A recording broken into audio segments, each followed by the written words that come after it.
Hi there, Aviral. So we have another set of essays from you. Great. Let's take a look and see what you wrote, shall we? The first one is about food. Some people think it is better for the environment and economy if people only eat local food produced by farmers. What do you think? Let's see. Experts throughout both the developing and developed world believe that if only local foods are eaten by people, then it would increase the economy as well as protects our environment. Okay, yes, but the grammar is off, so let's fix it. You can't say it would increase the economy, it would improve the economy, as well as protect our environment. So first sentence, you've got a vocabulary mistake and a grammar mistake, okay? But I like that you tried to use this rather complex structure here, this if only sentence. So good attempt, but let's just clean up the grammar a little bit.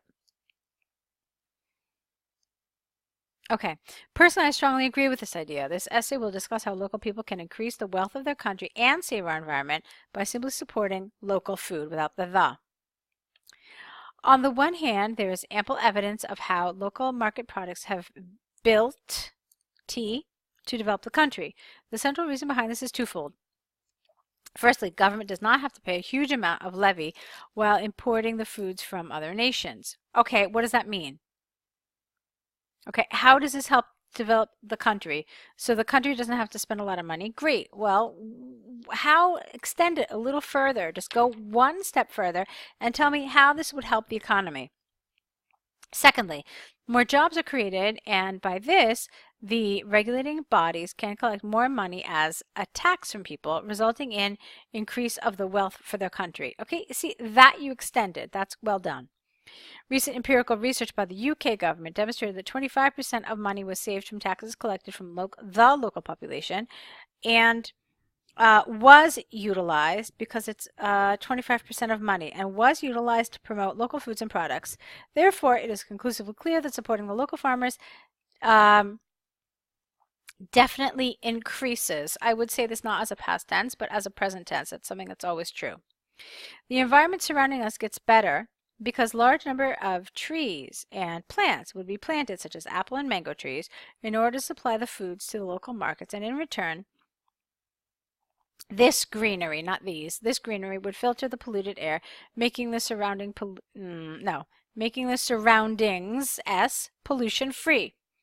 For instance, an extensive study by Oxford University showed that over 90% of agricultural land was planted in China with trees and crops and found who found out? The trees found out? No. Let's see. An extensive study by Oxford University showed that over 90% of agricultural land was planted in China with trees and crops. And it was discovered that air pollution was reduced by 10% as compared to the previous year. Therefore, what? What's the takeaway? What's the sort of conclusion from all of this that we've learned? Okay, you can simply say that, therefore, supporting local agriculture has a positive effect on the environment. From the arguments and examples given, I firmly believe that supporting our farmers and using local foods would not only fulfill the people's '(s) need, but also help. So it would not only fulfill, but it would also help, no S, in making the country's economy strong, '(s), and save the planet. It is predicted, not predicated, that after a couple of years, the value of local foods would increase by a huge percentage. Okay, fine. So there's some good elements here, but there's certainly a number of mistakes that keep it from getting a really high score. It's on the right track, but again, you do have to make some corrections, some additions, and so forth in order to get it to the level where it needs to be. Okay? Nice attempt, though. Let's move on now to your task 1. This is the Albion University letter. Dear Sir, Madam, comma, I am writing you this letter in regards to the exam that I failed to attempt. Okay. My name is Aviral Thapa, and I am the final year student of Arts and History. Okay, no. And I am a final year student, not the, it's not like you're the only student in this degree. So I am a final year student of arts and history. My student number is this. Where is the case number? Okay, moving on. One day before the exam, I caught a cold from my friend while we were studying in groups. The flu was minor on that night, but today when I woke up, no, you can't say today and in this morning. The flu was minor that night, but when I woke up this morning, I had a high temperature and body ache. I took some aspirin before attending the exam, but it turned out to be very serious when I started shivering and fainted in the class corridor. I was taken back to home for a rest. I do not have any medical certificates, as I didn't believe it was very serious, though I can provide you the invoice from the drugstore where I bought medicine. I was wondering if I could get a second chance to attempt the exam, as this is my final year and I do not want to continue for another year. Yours sincerely, Aviral Thapa. All right. Let's see. So, Aviral, did you apologize for the situation? No, you didn't. I didn't see an apology anywhere. I saw I am writing for this reason. I caught a cold, and there is no apology. Nothing. Okay? So that's the first problem. That means that you missed an entire bullet. The second thing, did you identify yourself? Well, yes and no. You're supposed to give your name, your student number, and your case number. You only gave your student number and your name, so you missed the case number. Did you give an explanation? Yes, but it was bizarre because it's as if the exam is happening today and yesterday you got sick and today you fainted and you went to the drugstore and all of this happened. So the timing of all of this, according to your letter, is a little strange. It doesn't really make a whole lot of sense.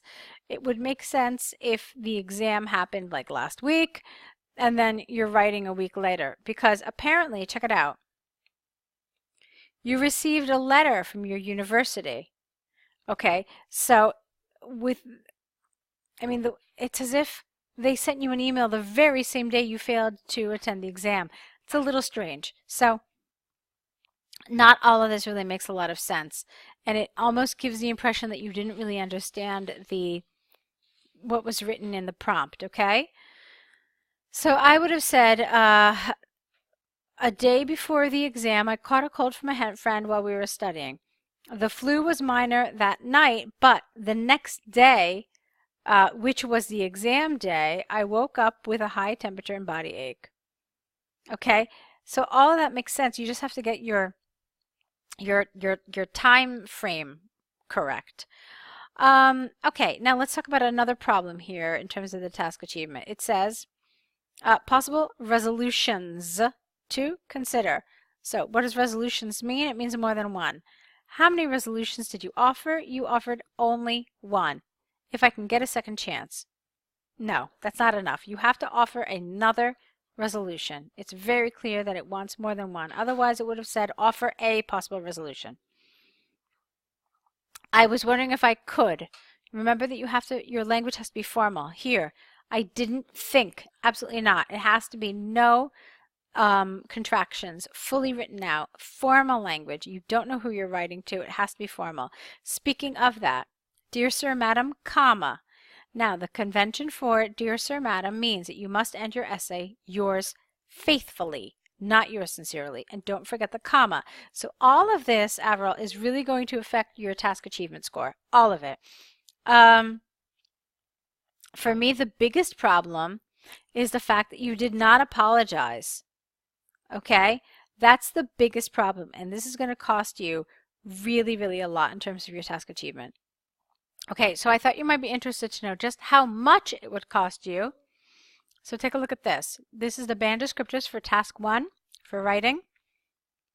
Look at this. Attempts to address the task but does not cover all key features, bullet points. Does not cover all bullet points. Okay? And what does that get you? There it is. Okay? Now, I'm not trying to scare you. I'm not trying to upset you. You just have to be much more aware and much more conscious when you're writing these letters to make absolutely certain you have covered every single portion of the bullets. Take a look at this. Remember when I told you it said resolutions and you only offered one? Inadequately covers key features bullets. So if you only offer one thing, but they ask you for two, then that's inadequately covering, okay? Keep all of this in mind when you're writing your letters. The letters, everyone thinks they're so easy, but they're actually really tricky, and you have to be very, very careful with the way you write. Okay, so go ahead and correct these now. Send them back to us corrected, add to your error correction list, and of course write your next set, okay? I hope that the feedback from this video correction will give you lots of food for thought and help you with your next set, okay? So good luck with them.